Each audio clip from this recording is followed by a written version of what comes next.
E aí, galerinha, na aula de hoje vamos falar sobre a poluição do solo. Vamos entender como ela ocorre e de que maneira o homem vem degradando o meio ambiente através do solo. Então, vamos para a aula.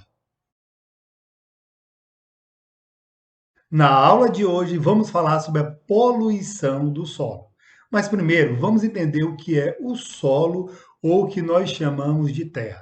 Na realidade, o solo é formado a partir de rochas. Com a ajuda do clima e de micro-organismos, se transforma em material solto, macio. Ele é composto de ar, água, matéria orgânica e também minerais. Vamos ver qual é a importância que nós temos do solo para o homem. Ele apresenta grande importância para o homem, dele retiramos boa parte da nossa alimentação. Temos que tomar muito cuidado porque ele é um recurso finito e não renovável. Além do mais, nós vamos tentar entender quais são os demais tipos de degradação que acontece com o solo. O primeiro, nós vamos falar sobre a questão da erosão, que pode ser causada tanto pelo ar como também pela água. Vamos tentar entender o tipo de degradação que acontece com o lixo e compreender o que é um lixão a céu aberto e um aterro sanitário. Vamos ver como o metal pesado, né, isso, quais são os metais pesados que prejudicam a questão do solo. E por último, vamos ver a poluição provocada pelos agrotóxicos. Vamos agora entender o que é erosão. Na realidade, a erosão prejudica grandemente a fertilidade do solo, pela retirada da camada de humus, deixando o solo pobre e improdutivo. É causada pela ação da água da chuva, rio, mares, geleira, pelo vento e também pela ação do homem. Agora, vamos ver um vídeo, vamos tentar entender o que o lixo pode provocar em relação ao solo.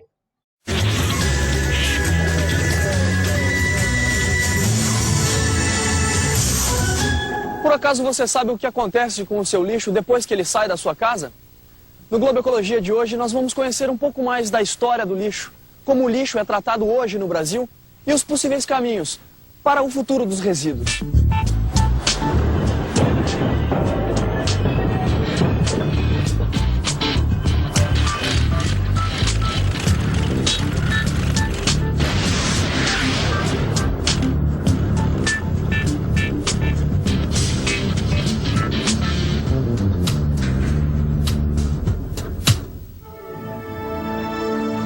No Rio de Janeiro, o profissional que cuida do lixo é conhecido como gari.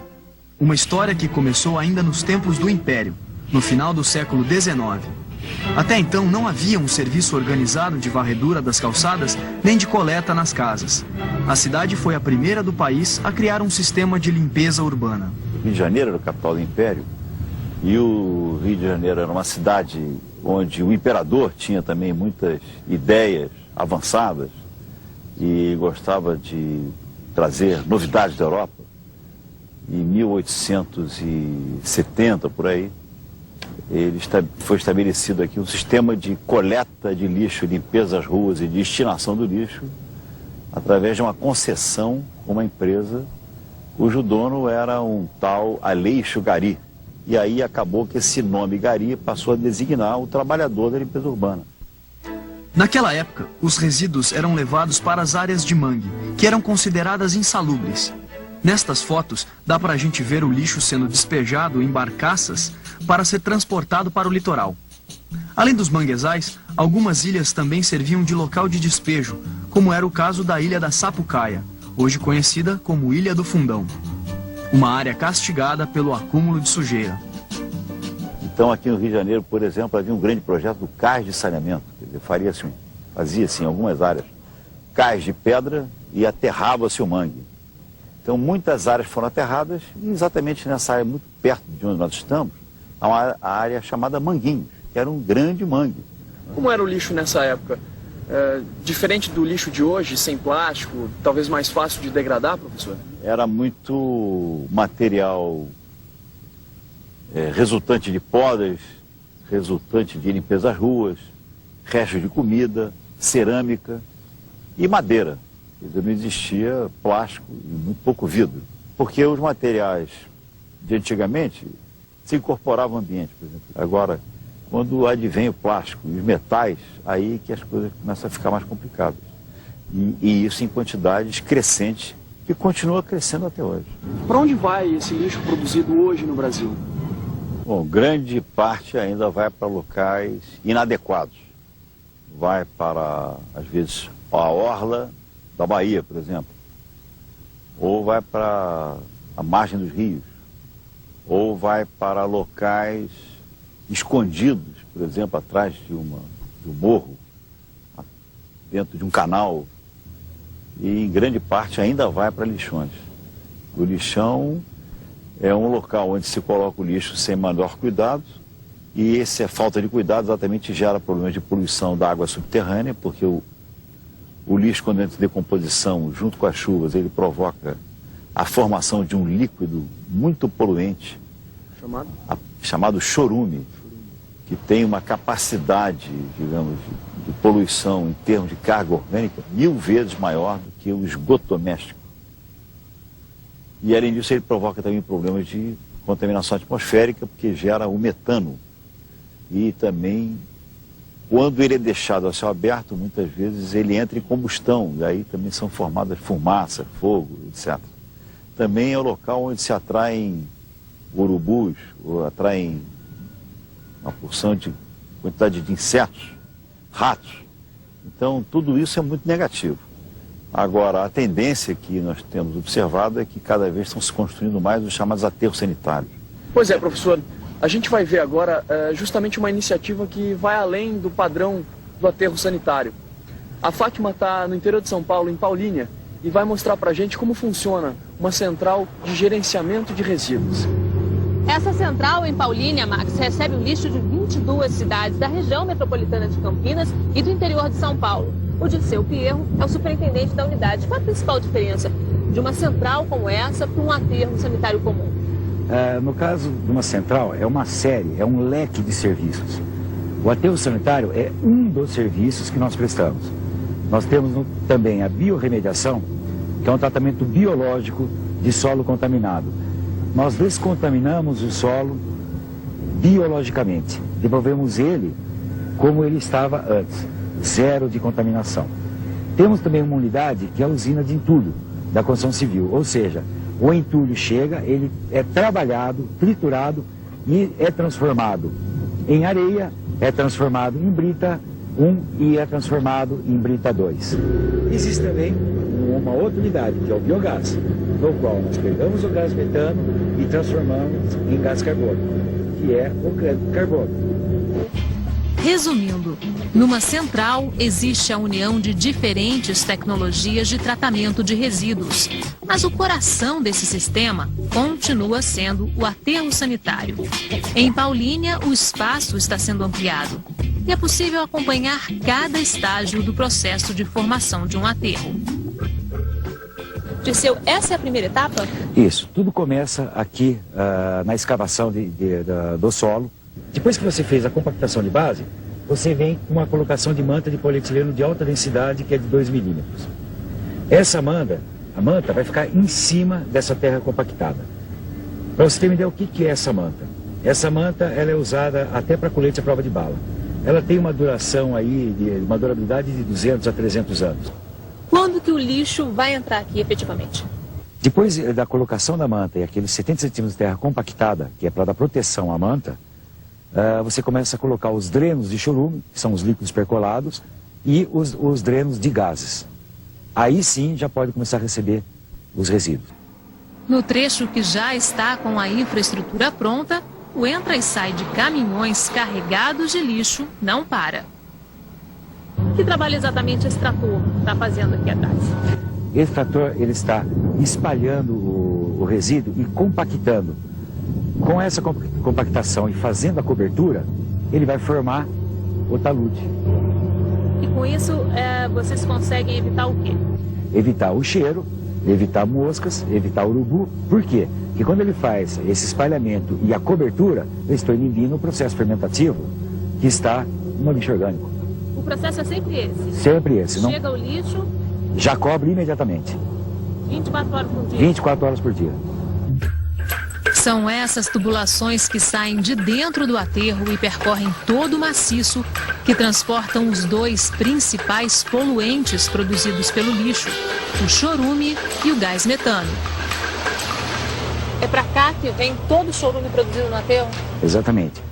Todos os drenos do chorume, eles conduzem para esse tanque. Você pode perceber que 24 horas, está caindo essa quantidade aqui. Isso aqui é muito perigoso. Esse é o grande vilão do meio ambiente. Esse chorume que está caindo aqui, nós estamos recolhendo e ele está sendo tratado. Quanto que é produzido aqui de chorume por dia? Hoje sai, para você ter uma ideia, 10 carretas de 30 mil litros. E aqui ele é controlado. Você imagina se essa quantidade vai para o solo num lugar que não é controlado. Você imagina o impacto que vai ser no solo. Isso vai atingir o lençol freático e vai contaminar toda uma região. Aqui a gente tem um poço que foi construído propositalmente a poucos metros do aterro sanitário. Na verdade, esse é um dos postos de controle de qualidade da água subterrânea. Como é que é feito esse controle? O órgão ambiental faz a coleta nesse poço a cada 3 meses para monitorar, para ver se está tudo em ordem no lençol freático, se não há nenhum tipo de contaminação. Se esse poço tivesse ao lado de um lixão, por exemplo? Com certeza estaria totalmente contaminado, porque num lixão não existe nenhuma proteção para segurar o chorume. Já o gás produzido pelo lixo é conduzido para esses queimadores. Aqui são as 3 tochas que estão queimando o gás metano. Você pode perceber que não há fumaça, não há emissão de fumaça. Ou seja, a queima é completa. Aqui está queimando todo o gás metano que é gerado em todo o maciço de lixo. Vamos agora tentar entender o lixão a céu aberto, que ele pode ser classificado como doméstico, comercial, público, hospitalar e industrial. Lembrando vocês que o único que deve ser queimado, incinerado, é o lixo hospitalar devido à proliferação de doenças. O 75% do lixo coletado no Brasil, ele é jogado em lixões a céu aberto, contaminando o solo e, consequentemente, poluindo lençóis subterrâneos de água. Vamos tentar entender agora o que é um aterro sanitário. Na realidade, eles são construídos com procedimento de segurança, diminuindo o contato de pessoas com o lixão. Posto o sistema de drenagem, tratamento de resíduo, o lixo é lançado ao solo coberto com terra e comprimido. E dessa forma, nós temos a produção do aterro sanitário. Vamos tentar entender agora a contaminação que acontece com os metais pesados. Lembrando vocês que metal pesado são os metais que apresentam densidade maior do que 5 kg por litro. Por exemplo, o mercúrio, que ele é largamente utilizado em indústrias, em garimpo, para separação de impureza. E o chumbo, que é utilizado na fabricação de pilhas e baterias. Vamos ver agora uma cidade do interior da Bahia, que ela é contaminada com esse metal pesado, que é o chumbo. Localizada no Recôncavo Baiano, a 86 quilômetros de Salvador, a cidade de Santo Amaro da Purificação é conhecida pelas suas construções históricas bem conservadas e pela forte presença da cultura afro. Infelizmente, também é considerada como a cidade mais poluída por chumbo no mundo. Essa contaminação se deu quando a indústria francesa Penarroya instalou na cidade a Companhia Brasileira de Chumbo, conhecida como Cobrac.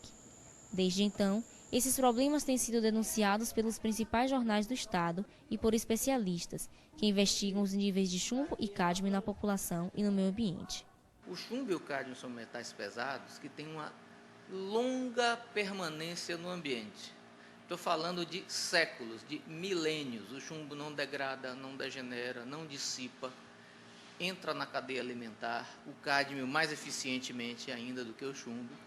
E isso significa que nós temos, depois de 33 anos de funcionamento da fundição, um passivo ambiental que remonta a mais de 500 mil toneladas de escória de produto industrial, contendo 2 a 3% de chumbo, mais de 500 toneladas de cádmio puro, e isso é um perigo ambiental e à saúde das pessoas que residem ali. Essa escória era distribuída livremente para a população. Então, existe escória nos quintais, em alguns jardins de casas, tem chácaras, tem escória em pátios de escola, tem escória debaixo de ruas, de estradas, servindo de lastro para o asfalto. Os funcionários da fábrica foram os primeiros a sofrer os efeitos da contaminação. Eu tive vários internamentos, eu fui afastado, eu sofri neuropatia, eu tenho deformação facial em consequência de intoxicação. Fui trabalhar, trabalhei durante 7 meses e com 90 dias eu estava com uma contaminação que o meu corpo ele dava choque, parecia que eu recebia um choque de 220. Os funcionários da sintetização, todo mundo, quer dizer, 80% tinha níveis altíssimos, por quê? Onde começava a trituração do coque. Porque a matéria-prima eram assim, umas pedras que a gente chamava de coque, né? Que era o chumbo que eles tiravam do solo e triturava, vinha aqueles pedaços assim, mais ou menos, né? E aí começava. Então, nessa fase aí, a gente tinha poluição de poeira finíssima, porque também você só absorve aquelas poeiras de micro mesmo, né? E outra coisa que a gente tinha, que assustava a gente, era nas paradas. O pessoal que trabalhava na manutenção, quando fazia as paradas que iam limpar, aí, logo em seguida, a gente fazia o exame do pessoal para saber. Os funcionários eram obrigados a usar uns medicamentos que eles nem sabiam o que eram. Quando eles estavam com o chumbo alto, ou sentiam as cólicas, eles tinham que ir para o ambulatório, ficava de quarentena, tomava uma injeção na barriga. Tinha pessoas de cair dentro da fábrica, passando mal. Ou você fazia o uso do medicamento ou seria demitido. Muitos dos operários que trabalhavam na fundição dos metais ainda lutam por aposentadorias e indenizações. Quando eu percebi que a situação era grave, que comecei a fazer alguns movimentos aqui, eu fui mandado embora. Entendeu? E não consegui mais emprego. Assim que fui demitido, fui procurar emprego, só 20 anos de empresa aqui, ninguém me quis me contratar, porque eu era um ex-funcionário de Cobrac. Eles sabiam que já era um contaminado. Então já era um problema para outros, então nós ficamos a mercê aí, desamparados socialmente e entregue aí à justiça divina, né? Hoje estamos brigando na justiça para tentar reaver qualquer coisa, quando nada a aposentadoria. Atualmente, aqui em Santo Amaro, estão em andamento 2 ações civis públicas promovidas pelo Ministério Público para garantir o quê? O encapsulamento e o destino final da escória que foi abandonada, né, pela empresa. Além dessas ações do Ministério Público, existem, tramitando aqui em Santo Amaro, 729 ações individuais. E eu pude constatar que várias ações dessas que foram promovidas individualmente já tiveram as primeiras audiências de conciliação, que são aquelas audiências em que as partes sentam para se tentar um acordo e encerrar o processo ali. E a grande maioria não está tendo acordo e o processo está seguindo. Então essas ações estão ainda em andamento, né? Se aguardando que cheguem a um bom termo para que se possa prosseguir. Independente de você estar brigando por indenização, vamos brigar pela nossa saúde. Vamos brigar por uma aposentadoria que você tem direito. Enquanto aguarda o andamento dos processos judiciais, o ex-forneiro Gerson Baraúna, aposentado por invalidez, recebe R$300 do auxílio-doença. Esse dinheiro é que eu vou passando com a ajuda também, né, dos outros, que como você vê aí é fralda descartável. Tem uma moça da fisioterapia que está vindo fazer agora, eu estou pagando também R$7, 2 vezes por semana. Tudo os outros que me ajudam, meus filhos. Um homem moderno, 55 anos, né? A gente vendo em cima da cama sem poder fazer nada, sem ter condições. Eu espero em Deus, né, que ele tenha consciência e que pague, né, que faça alguma coisa por nós, né, por ele, pela família, né, que é uma pessoa jovem com 55 anos para estar nesse estado que ele está aí. Quem trabalhou ali naquela empresa da fábrica de fumo, a maioria morreram e os que não morreram estão aí sofrendo.